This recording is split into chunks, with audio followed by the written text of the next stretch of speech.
Thomas huffed happily along.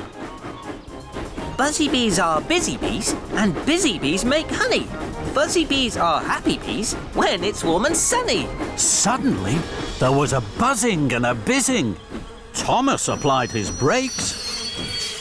Bust my buffers, what's that? Thomas looked over to the field. His bees were everywhere. They buzzed busily, flying from flower to flower. Thomas was surprised. Oh no! Come back, bees! Come back to your hives! The bees weren't listening to Thomas. They were too busy buzzing in the field. Thomas tried again. Please come back, bees! We'll be late for Farmer Trotter! But still, the bees weren't listening to Thomas. Fizzling fireboxes! I can't take the beehives to Farmer Trotter empty! Then an idea flew into Thomas's funnel. The bees like flowers.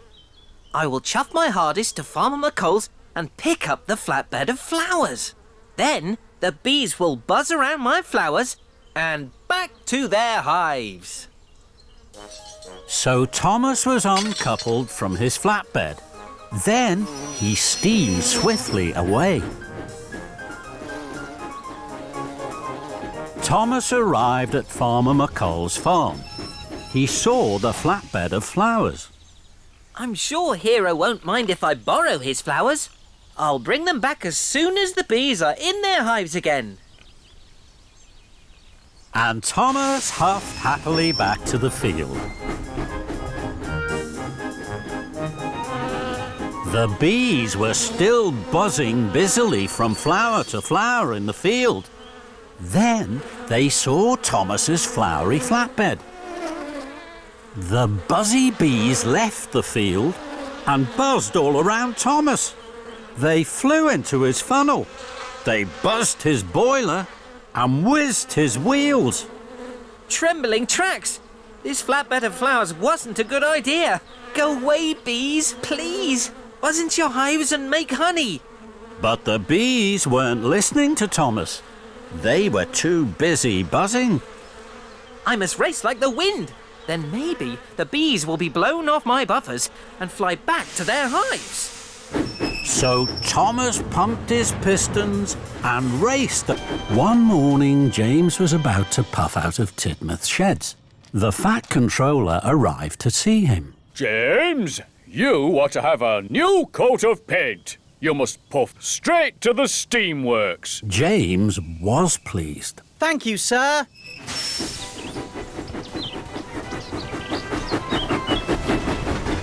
I will be the smartest engine on the whole island. James whistled with pride. James puffed proudly into the steamworks. The workmen were waiting. First, they took off James's old coat of red paint. Then they applied a special pink paint. The pink paint was to go under the new red coat. It was to keep the water out. Soon James was covered from fender to firebox in bright pink paint. Just then the Fat Controller arrived. My granddaughter is having her birthday party today. Emily was to pick her up at Maithwaite Station, but she has broken down. The other engines are busy. You must collect the children and take them to the party. But, sir, I'm not ready. You're quite ready enough, James. Leave right away. The party starts at tea time. You mustn't be late. The Fat Controller left. James was upset. Oh, no. Pink is a silly colour. I don't want anyone to see me looking silly. James puffed up to a junction. Emily was there. She was waiting for the workmen. Cinders and ashes. You're bright pink, James. Emily laughed and laughed. Oh, no. Everyone is going to laugh at me because I'm pink. James didn't want to be laughed at. Then an idea flew into his funnel. If I see any other engines on the way to the children, I'll hide.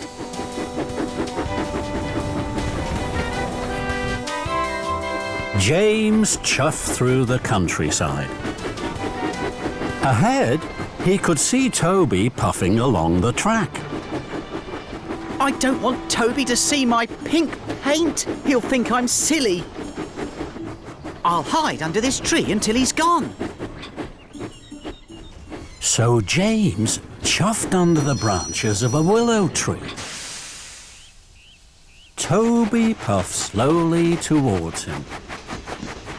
James kept as quiet as he could so that Toby wouldn't hear him. Suddenly, James heard a whistle he knew well. It was Thomas puffed up to the Whispering Woods. Edward was there. Edward had brought children to visit the woods. Then he was to take them to the party. Hello, Edward. Hello, Thomas. You look worried. Thomas was worried, but before he could explain, the Fat Controller climbed down. Marvellous! What fun! Please, sir. We can't stay long. The children mustn't be late for the party. Oh, party smarty, Thomas. We have plenty of time. You worry too much. And the Fat Controller strode off. Hello, children. Who'd like a game of hide and seek? Did the Fat Controller say a game of hide and seek? Yes, he did. And Thomas's wheels wobbled with worry. The Fat Controller played hide and seek for a long time. He was very happy. So were the children. Edward was puzzled. The Fat Controller never plays hide and seek. I know. And what's that on his face? A moustache. It just appeared. Today, the Fat Controller doesn't seem like the Fat Controller at all. Just then, the Fat Controller came back. Thomas wanted to ask him if he was feeling all right, but he didn't want to look silly. Thomas knew that silly engines weren't really useful engines, so he didn't ask any questions. We must hurry now, sir. We'll be late. And so will the children. But the Fat Controller wasn't worried. Don't hurry the children, Edward. Let them play. Edward was so surprised his boiler bubbled. Then the Fat Controller jumped aboard Annie and waved to all the children. Thomas's wheels clickety-clacked. He puffed and he huffed along the track. He knew they were late for the party. Thomas stopped at the junction. Suddenly, the Fat Controller jumped out of Annie and climbed up to the signal box. I won't be a moment, Thomas. Thomas was amazed.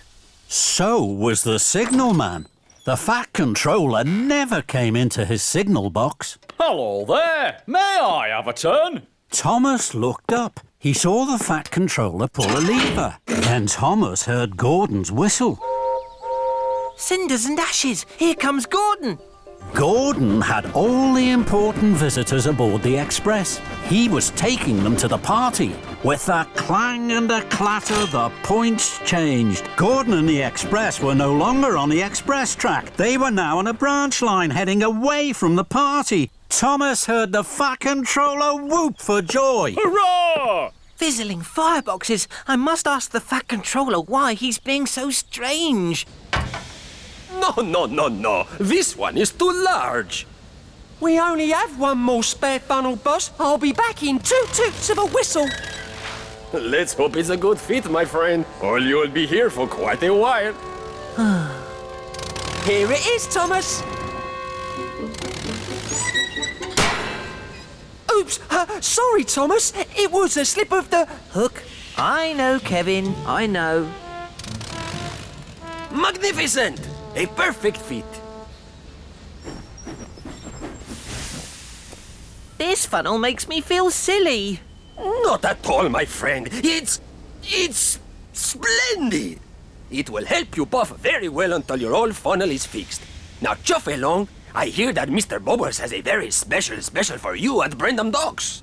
Thomas chuffed into Brendan. He was very unhappy. Mr. Bubbles was waiting. He was very happy to see Thomas. Hello, Thomas. Mr. Bubbles has a very important job for you, Thomas. This is my very special bubble liquid. It makes the biggest bubbles you have ever seen. I need it for my show this afternoon. Please take it to Knapford Station. So Thomas backed up slowly and carefully to the flatbed and was coupled up. Now, you mustn't spill any of the liquid, Thomas. Puff slowly and carefully. Yes, sir. We'll meet you at Knapford. Then James chuffed up. Hello, Thomas. Ha! That's a funny funnel. Thomas didn't want a funny funnel. He wanted his old funnel back, and he didn't like James laughing at his funny funnel. So Thomas pumped his pistons and raced away as quickly as he could. He forgot all about going slowly and carefully. Later, Thomas stopped at a crossing. He saw Gordon. Hello, Thomas. That's a funny funnel. Thomas didn't want a funny funnel. He wanted his old funnel back, and he didn't like Gordon laughing at his funny funnel. So Thomas pumped his pistons and raced away from Gordon as quickly as he could. He wasn't thinking about going slowly and carefully. Bubble liquid splished out and sploshed onto the road, but Thomas didn't notice. The Fat Controller was driving Mr. Bubbles on the road. Then there was trouble. The car skidded and skated right into a muddy ditch.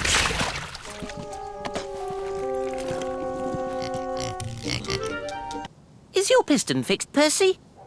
No, it's still broken. Don't worry. I'm going to do your mail run tomorrow. Thank you, Thomas. Shall I tell you what to do? I know what to do, Percy. Now, I have to go to sleep. I shall be up very early. Well, if you're sure, Thomas. Very sure, Percy. I have to go back to Tidmouth now. I need lots of sleep. Goodbye. Percy watched as Thomas chuffed away. The next morning, Thomas woke up very early. He felt very proud to be pulling the mail trucks. There wasn't a peep to be heard as Thomas chuffed across the island. Everyone was fast asleep. First, Thomas puffed to the quarry. I must let the quarry manager know that the mail is here. Thomas was excited. He blew his whistle very loudly. And then he chuffed cheerfully away. Thomas hadn't seen that his loud whistle had woken up Mavis. Who's making that noise? Next, Thomas chuffed to the docks. I must let the dock manager know that the mail is here. Thomas was excited. He blew his whistle even louder. And then he chuffed cheerfully away. What Thomas hadn't seen was that his good morning whistle had woken Cranky up. Who woke me up? This is fun.